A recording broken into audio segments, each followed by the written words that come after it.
Paul walks in, unexpected during solo session. John's reaction left producers speechless. New York City, December 1974. The Record Plant Studio on West 44th Street. Something was about to happen that nobody saw coming. John Lennon was in Studio A, recording what would become his most vulnerable album yet. The sessions had been brutal, intense, raw, in ways that made even seasoned producers uncomfortable. It was 2:47 a.m. when the studio fell into that particular kind of silence that only happens in the dead hours.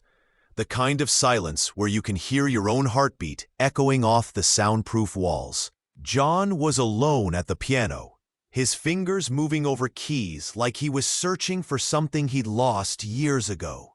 The control room held its breath. Producer Jack Douglas sat frozen behind the mixing board, watching through the glass. Engineer Shelley Yakis had his hand hovering over the record button, waiting for permission to capture whatever was about to emerge. Nobody knew that 2,000 miles away, someone was boarding a red-eye flight to New York. Someone who wasn't supposed to be there. Someone whose arrival would stop everything. John had been living in his lost weekend for 18 months, separated from Yoko, drinking too much, creating too little. The city that never sleeps had become his prison and his sanctuary. Tonight was supposed to be different. Tonight, he'd promised himself he would record the song that explained everything, the one that would make sense of the chaos.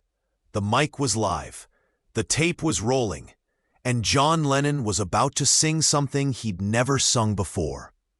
But fate had other plans, because at that exact moment, 30,000 feet above Pennsylvania, Paul McCartney was looking out an airplane window, wondering if he was making the biggest mistake of his life, or fixing one. John's hands trembled slightly as they touched the keys, not from alcohol this time, from something deeper. Fear, maybe, or hope. Sometimes they feel the same. He'd been in New York for 3 years now. 3 years of trying to prove he didn't need anyone. 3 years of showing the world that John Lennon could exist without the Beatles, without Paul, without that suffocating partnership that had defined him since he was 17 years old. But here, in this studio at 3 a.m., the lies we tell ourselves have a way of dissolving. Jack Douglas leaned forward in his chair. He'd worked with everyone, Aerosmith, Cheap Trick, Miles Davis. But John Lennon was different. John Lennon was haunted. "You ready, John?" Jack's voice crackled through the talkback system. John nodded without looking up. His eyes were closed now, his whole body swaying slightly, like a tree in wind only he could feel. What nobody in that studio knew was that John had written a letter the night before. A letter he'd never sent. A letter addressed to someone he simultaneously loved and resented with equal intensity. The letter sat in his apartment on West 72nd Street, tucked inside a copy of The Great Gatsby. Unread, unsent, but written in handwriting that shook with something that looked like grief. It started with 2 words, "Dear Paul." John began to play. Not the song they'd planned to record, something else. Something that sounded like a conversation with a ghost. The melody was simple, almost childlike, but the chord progressions told a different story. They moved like someone trying to find their way home in the dark. "Mother Superior jumped the gun," John sang softly, testing the words. "Wrong song." He stopped, started over. His fingers found different keys, a gentler pattern, something that sounded like an apology disguised as a lullaby. Shelley Yakis glanced at Jack Douglas. Both men felt it. That electricity in the air before lightning strikes. This was going to be important. "Hey, before we continue with this incredible story, I need to give you an important warning. Many subscribers have reported that YouTube has removed their subscriptions without notice. Just take a quick look at the red button below to make sure you're still subscribed to the channel. I don't want you to miss any of the exclusive content that's coming up. And while you're there, Leave that powerful like that helps me a lot with the algorithm. Oh, and tell me in the comments, which city are you watching from? I love getting to know every amazing person who is part of this community. Your participation makes all the difference. Let's interact. The taxi pulled up to the record plant at 3:23 a.m.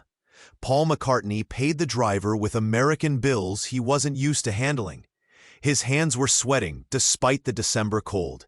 He stood on the sidewalk for a full minute, just staring at the building, wondering if he should turn around, get back in the cab, fly home to Linda, and pretend this impulse had never happened.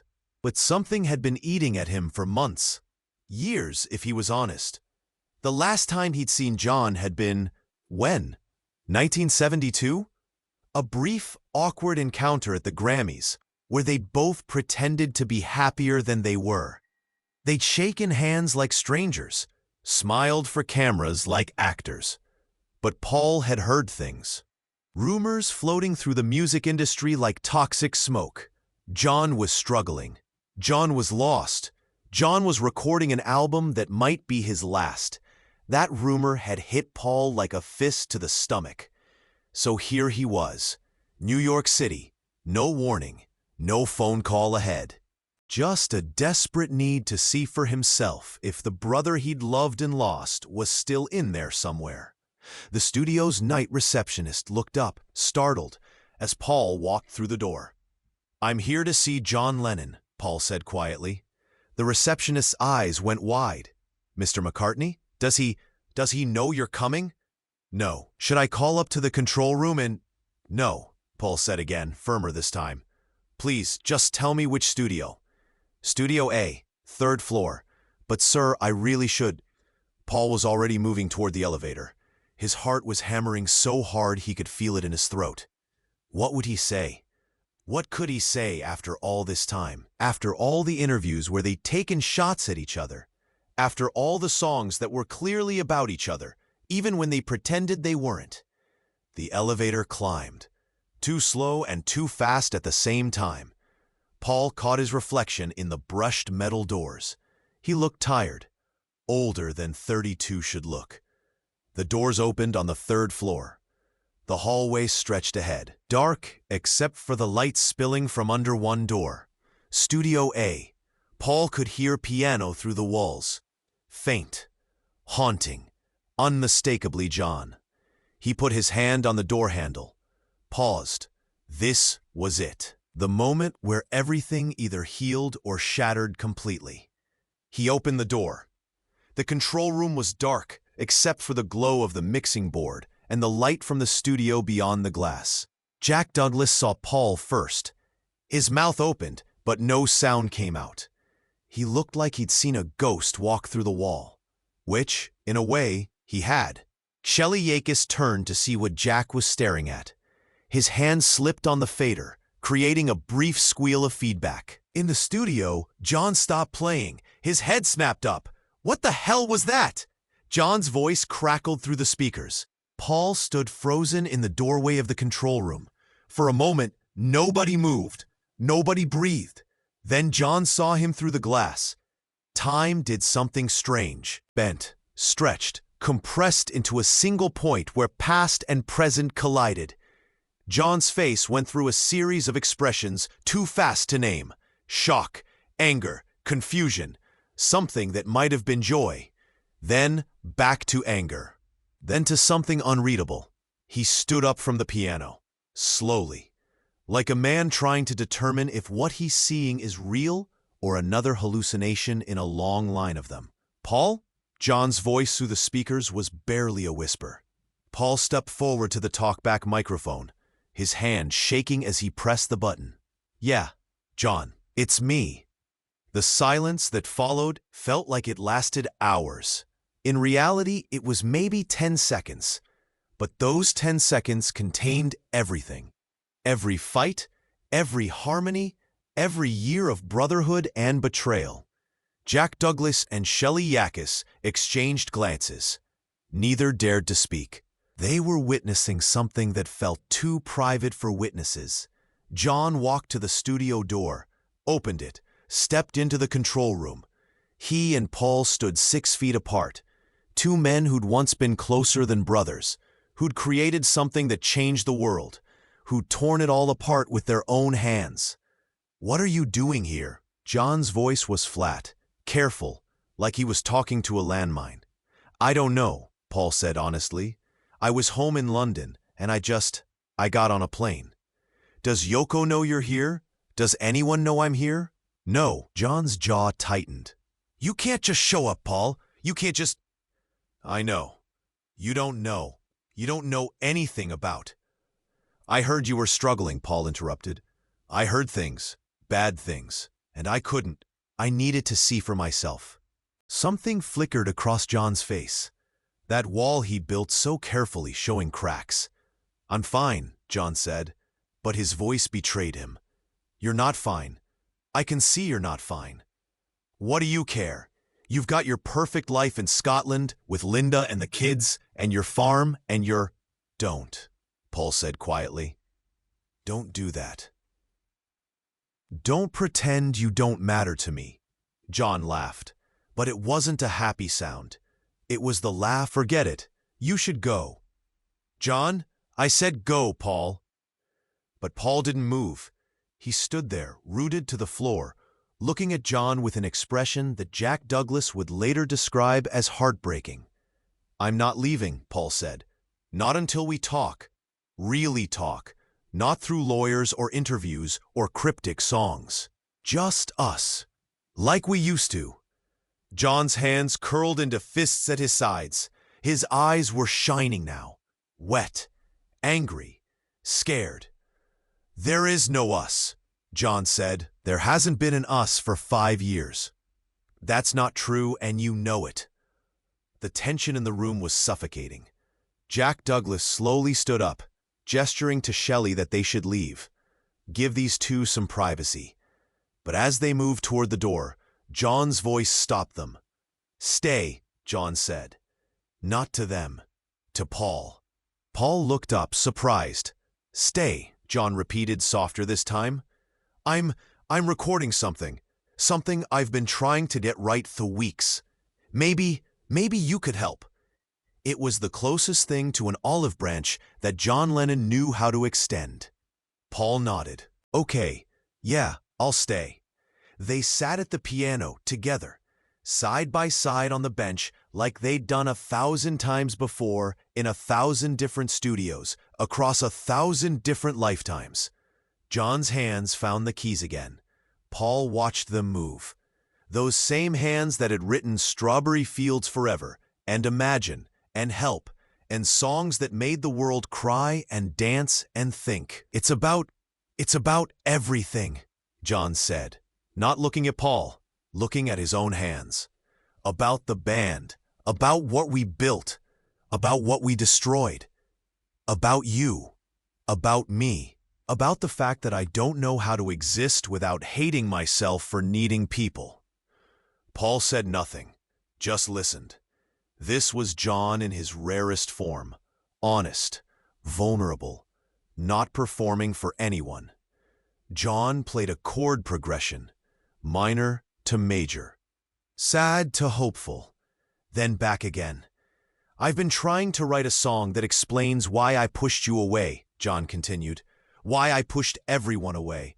But every time I try, it just sounds like an excuse, or worse, like I'm blaming you for my own damage. John, you don't have to." I do have to." John's voice cracked slightly. "Because if I don't say it now, to your face, then I never will, and I'll die with all this poison still inside me." The word die hung in the air like a threat, or a prophecy. Paul felt something cold settle in his chest. John, are you okay? I mean, really okay?" John finally looked at him, really looked at him. His eyes were hollow, exhausted. The eyes of someone who'd been fighting a war inside his own head for too long. "I don't know anymore," John said simply. "Some days I think I'm fine. Some days I think I'm losing my mind. Most days I just feel tired. So tired of being John Lennon. So tired of carrying all these expectations. Yours, Yoko's, the world's, my own. Paul reached out, slowly, carefully. Like approaching a wounded animal, he put his hand on John's shoulder. John flinched, but didn't pull away. You don't have to be anything for me, Paul said. You never did. That was never what I wanted from you. Yes, it was, John said, but his voice was gentle now, sad rather than angry. You wanted me to be the clever one, the dangerous one, the one who pushed boundaries while you held everything together. And I wanted you to be the pretty one, the charming one, the one who could make the madness seem normal. And we both failed each other. Yeah, John agreed. We did. They sat in that truth for a moment. Two men finally admitting what they'd both known but couldn't say. Then John's hands moved over the keys again. A different melody this time. Gentler, more honest. He began to sing, quietly at first, then stronger. The lyrics were simple, almost too simple, but they cut straight to the heart of everything. I was lost, and you were found. I pushed you away when you came around. Said I didn't need you, said I didn't care. But the truth is I was scared, so scared. Paul felt tears on his face before he realized he was crying. John kept singing, pouring everything into this moment. This song, this confession disguised as music. We built a castle made of sound, then burned it all down to the ground. And now I'm standing in the ashes here, wondering if you can still hear. Without planning it, without discussing it, Paul's voice joined John's on the next line. Their voices blended the way they always had, that impossible chemistry that couldn't be explained or replicated. Lennon and McCartney, McCartney and Lennon, two halves of something that was only whole when they sang together. In the control room, Jack Douglas sat with tears streaming down his face. He hit the record button, capturing this moment, this miracle, this thing that wasn't supposed to happen. The song lasted maybe 4 minutes, but those 4 minutes contained years of pain and love and loss and hope. When it ended, John and Paul sat in silence, shoulder to shoulder, brothers again, if only for this moment. I missed you, John whispered, so quiet that Paul almost didn't hear it. I missed you too, Paul whispered back. They talked until dawn, not about music, not about the Beatles, not about any of the things the world wanted them to talk about. They talked about their childhoods, about losing their mothers, about the fear that lived in both of them like a second heartbeat, about the ways they'd hurt each other, about the ways they'd saved each other. By the time the sun started turning the New York sky purple, they were exhausted, empty, but somehow lighter. Jack Douglas and Shelley Yakis had left hours ago, giving them privacy, but the tape had kept rolling, capturing everything. The music, the laughter, the long silences, the healing. What do we do now? Paul asked as the first real light hit the studio windows. John shrugged. I don't know. Go back to our separate lives, I guess. You've got wings. I've got whatever this is. He gestured vaguely at the studio. Does it have to be separate? John looked at him. Paul, we can't. I'm not talking about reforming the band, Paul interrupted. I'm talking about being in each other's lives. As friends, as whatever we are, without all the weight of being Lennon and McCartney. John was quiet for a long time. I'd like that, he finally said. I think I'd really like that. They made a pact that morning. No grand announcement, no press conference, just a quiet agreement to stop being enemies, to stop using interviews to hurt each other, to answer the phone when the other one called. Small things, human things. Paul caught a cab back to his hotel as the city woke up around him. He looked back once at the record plant, wondering if what had just happened was real or a dream. Inside, John sat alone at the piano again. But this time, he wasn't looking for something lost. He was looking at something found. He played the song they'd created together, their voices still harmonizing in his memory. And for the first time in 5 years, John Lennon smiled without sadness behind it.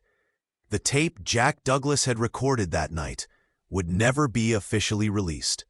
Too raw, too private, too sacred. But bootlegs would circulate for decades among collectors, and people would listen with tears in their eyes to the sound of two brothers finding their way back to each other, even if only for one night. 3 years later, John Lennon was shot outside the Dakota on December 8, 1980. Paul McCartney heard the news while in a recording studio in London. He didn't cry, couldn't cry. The shock was too complete, too absolute. When reporters caught him the next day and asked for a comment, all he could say was, "It's a drag." People criticized him for years for that response, called it cold, unfeeling. They didn't understand that grief sometimes sounds like understatement because the truth is too big for words. What nobody knew was that Paul went home that night and locked himself in his music room. And there, alone, he played the song from that December night in 1974. The song that had never been released. The song that existed only on that bootleg tape and in their memories. He sang both parts. His and John's, trying to keep John's voice alive in the only way he knew how, through music. Years later, in interviews, Paul would occasionally mention that night at the record plant, but he'd never give details, never explain what had really been said, what had really healed. Some things are too sacred for public consumption, but musicians who knew them both would sometimes tell stories, late at night, after a few drinks, stories about how Paul and John had one final collaboration that almost nobody knew about. Stories about forgiveness that came too late and just in time. Stories about two men who loved each other in a way that transcended friendship or partnership or even brotherhood. Something deeper, something that couldn't survive the world's weight, but couldn't die either. The official story is that Lennon and McCartney never reconciled, that they died as they'd lived the last decade, apart, bitter, haunted by what could have been. But the people who were there that night know differently. Jack Douglas still has the master tape in a vault. He's been offered millions for it. He's refused every offer. Some things, he says, aren't meant to be bought or sold. Some things are meant to exist as proof that miracles can happen, even if only for a few hours. On quiet nights in New York City, if you stand outside the record plant building, now converted into expensive condos, some people swear they can still hear it.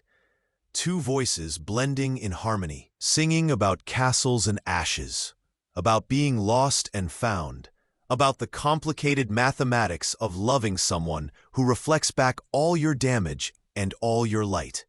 The building doesn't remember. Stone and steel have no memory, but the air remembers. Sound waves never truly die, they just get quieter. Layer upon layer, building up like sediment in the atmosphere. And somewhere in that acoustic sediment, preserved like fossils in amber, is the sound of two brothers finally telling each other the truth. That night in December 1974, something broke and healed simultaneously. The world never knew. And maybe that's how it should be, because some reconciliations aren't for the world. Some forgiveness happens in the dark, in the quiet spaces between heartbeats.